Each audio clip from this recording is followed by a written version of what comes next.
Napikon ng Koreano kay Renz Abando, hinamon ng suntukan sila kay mga bro. Lakas makipag-asaran ni Abando, tinitigan lang ang pikon na player. Kaso natahimik ang lahat sa sunod na nangyari, injured sila kay kahit mga Koreano napadasal.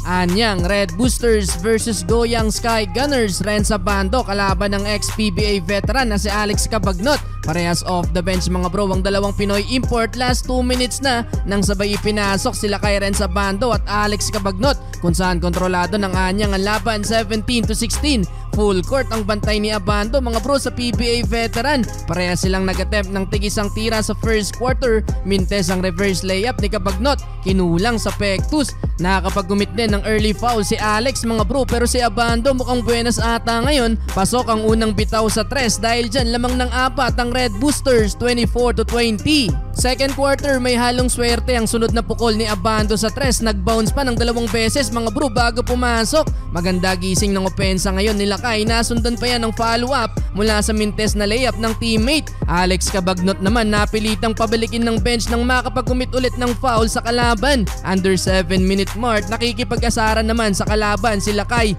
Pilit dinidikit ang katawan ng number 55 sa Goyang. Mailang beses na nag-iskisa ng dalawang yan mga bro sa ilalim hanggang sa mapituan na ng foul yung number 55 sa Goyang. In-extend ang pa mga bro para makapag-create ng contact kay Lakay. Buti nakita yun ng officials at offensive foul ang binigay sa play ng Sky Gunners. Pero after nyan napikon na kay Abando etong si Kim Jin-yu nang hindi umalis sa pwesto si Renz, dahilan kung bakit nagkabanggaan ng dalawa. Pikon na pikon ng Koreano mga bro kay Lakay at parang gusto pa atang makipag-away kay Kabayan. Pero buti na lang at walang pakialam si Abando at nakipagtitigan lang din sa kalaban. Yun nga lang mga bro, after naman yan isang hindi magandang balita. Hindi maganda ang pagkakabagsak ng likod ni Renz Abando.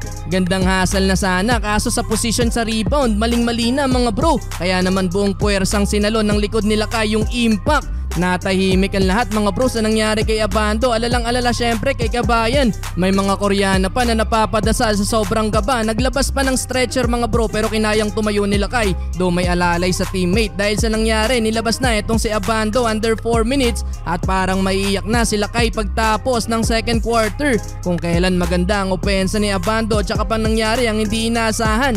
Alex Cabagnot mga bro, first 2 points under last 2 minutes pero lamang ng 9 points ang Red Boosters, 47-38. Entering the third quarter mukhang hindi talaga maganda ang nangyari kay Renz Abando mga bro at hindi na nakabalik pa sa laban. Nagsimula na din makahabol ang kalaban. Alex Cabagnot 3 points last 2 minutes, tabla na din ang laban. Kumana ng 11 points sa third quarter si Alex Cabagnot, kabilang pa tong end 1 basket niya sa dulo. Nakalamang na din dyan mga bro ang Goyang, 66-65. Well, fourth and final quarter, dikdikan pa ang laban mga bro. Natapos ang game na may 9 points si Renz Abando on 4 of 5 shooting sa field. 12 points naman para kay Alex Cabagnot.